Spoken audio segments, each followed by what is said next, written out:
मुख्यमंत्री ठाकुर सुखविंदर सिंह सुक्खू ने कहा कि केंद्रीय बजट 2026-27 आम लोगों, मध्यम वर्ग, किसानों, बागवानों और विशेष रूप से पहाड़ी राज्यों की ज़रूरतों की अनदेखी करता है।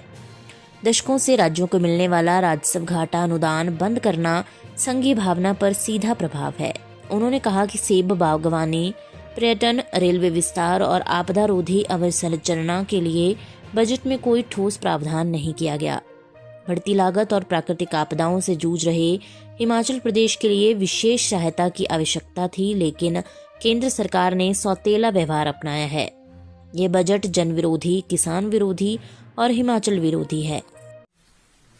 जब बजट रखा जा रहा था तो मैं इस पूरे बजट को बड़ी गंभीरता से सुन रहा था और निश्चित तौर पर आज ही 16 फाइनेंस कमीशन की रिपोर्ट भी रखी गई। हिमाचल के इतिहास में ये आज एक काला दिन है। ये बात मैं इसलिए कह रहा हूं कि प्रदेश जब बने था, छोटे राज्य और पहाड़ी राज्यों को रेवेन्यू की दृष्टि से नहीं आंका गया था और रेवेन्यू की दृष्टि से नहीं आंकने के बावजूद 1952 से लेकर हमें ग्रांट मिलती रही, आरडीजी के रूप में ग्रांट मिलती रही और आरडीजी के रूप में जब ग्रांट मिलती रही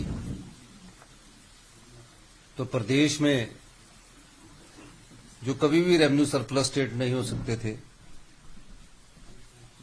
उनको ग्रांट के रूप में जो डेफिसिट होता था उसके रूप में रेवेन्यू डेफिसिट ग्रांट दी जाती थी।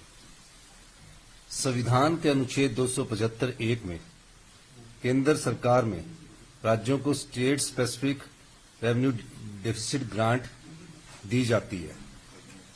1952 से लेकर 15वें फाइनेंस कमीशन तक ये रेवेन्यू डेफिसिट ग्रांट प्रदेश को मिलती रही।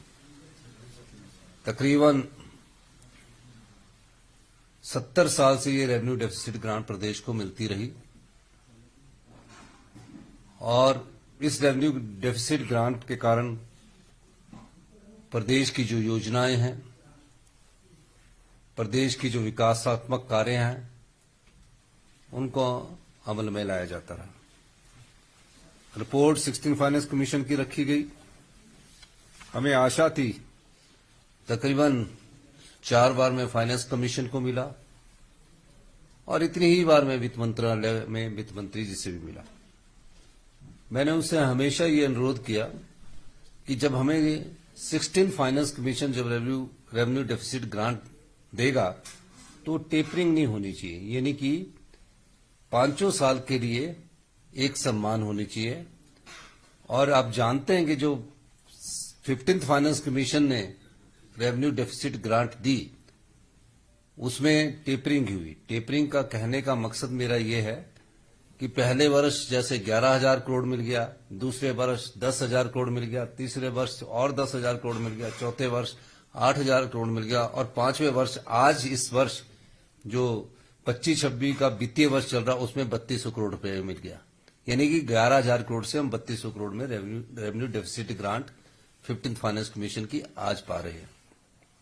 एकदम बजट में एक 3200 करोड़ रुपए मिलना प्रदेश की आर्थिक जो स्थिति है उसको पटरी में लाने में मुश्किल आती है।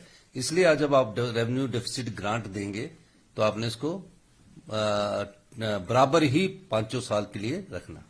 15 फाइनेंस कमीशन जब था और जब तक 15 फाइनेंस कमीशन की रिपोर्ट नहीं आई थी, प्रदेश में 15 फाइनेंस कमीशन ने जो आरडीजी दी थी इंटरिम रिपोर्ट के रूप में, जो कि 2020-21 में इंटरिम रिपोर्ट सबमिट की गई।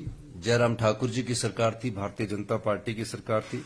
11,431 करोड़ रुपया इंटरिम रिपोर्ट में 15th फाइनेंस कमीशन ने हमें आरडीजी दी है। फिर 15th फाइनेंस कमीशन ने जब फुल रिपोर्ट आई तो 37,199 करोड़ रुपए की आरडीजी दी और 37,000 और 11,431 के हिसाब से ये टोटल 49,000 करोड़ रुपए के तकरीबन 48,500 49,000 करोड़ रुपए के करीब 2020-21 से 2025-26 तक प्रदेश को मिला। और प्रदेश में इस वर्ष जो आरडीजी आ रही है 3200 करोड़ रुपए आ रही है। 2026 से 31 के बीच में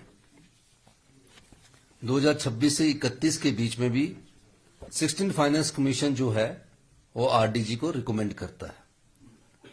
हमने अंदाजा लगाया था कि पिछली बार अगर 48,000 48,500 करोड़ रुपए आया तो इस बार 50,000 करोड़ रुपए आएगा और हर साल 10,000 करोड़ रुपया प्रदेश को मिलेगा। और मैं यही मांग करता रहा, हमें तो ये पता ही नहीं था कि आरडीजी खत्म कर दी जाएगी, हमें ये जानकारी नहीं थी। मैं सिर्फ किस लिए मिलता रहा ये भी मैं बताना चाहता हूं। मैं ये बोलना के लिए मिलता रहा कि आरडीजी में इतना ज्यादा बदलाव नहीं आना चाहिए। जब आप 16 फाइनेंस कमीशन आरडीजी को रिकमेंड करेगा तो एक समान आरडीजी प्रत्येक वित्तीय वर्ष में मिले। और जब मैंने 16 फाइनेंस कमीशन की रिपोर्ट्स पढ़ी तो उसमें आरडीजी को पूर्णतया खत्म कर दिया गया है। ये प्रदेश के लोगों के खिलाफ कुठाराघात है, प्रदेश के लोगों के दिलों पर चोट पहुंची है। भारतीय जनता पार्टी के जो संसद सदस्य हैं वो ये सोचते हैं कि जो सत्ता में बैठे लोग हैं, जो सत्ता में बैठी सरकार है, उसी का सिर्फ दायित्व बनता है। बजट के बारे में मैं इसलिए नहीं अभी कहना चाह रहा हूं क्योंकि बजट में कुछ ज्यादा स्पेसिफिक अभी आया नहीं है, ना है उसमें हमारा। आरडीजी खत्म करना हमारा कॉन्स्टिट्यूशनल राइट है। हम भी फेडरल स्ट्रक्चर के एक स्टेट है और सब पहलुओं पर सरकार विचार करेगी। हमारी अभी एक कैबिनेट मीटिंग होगी, उसमें हम सब पहलुओं पर कानूनी राय क्या लेनी है और किस प्रकार आगे बढ़ना, इस दृष्टिकोण से हम इसको फाइट करेंगे।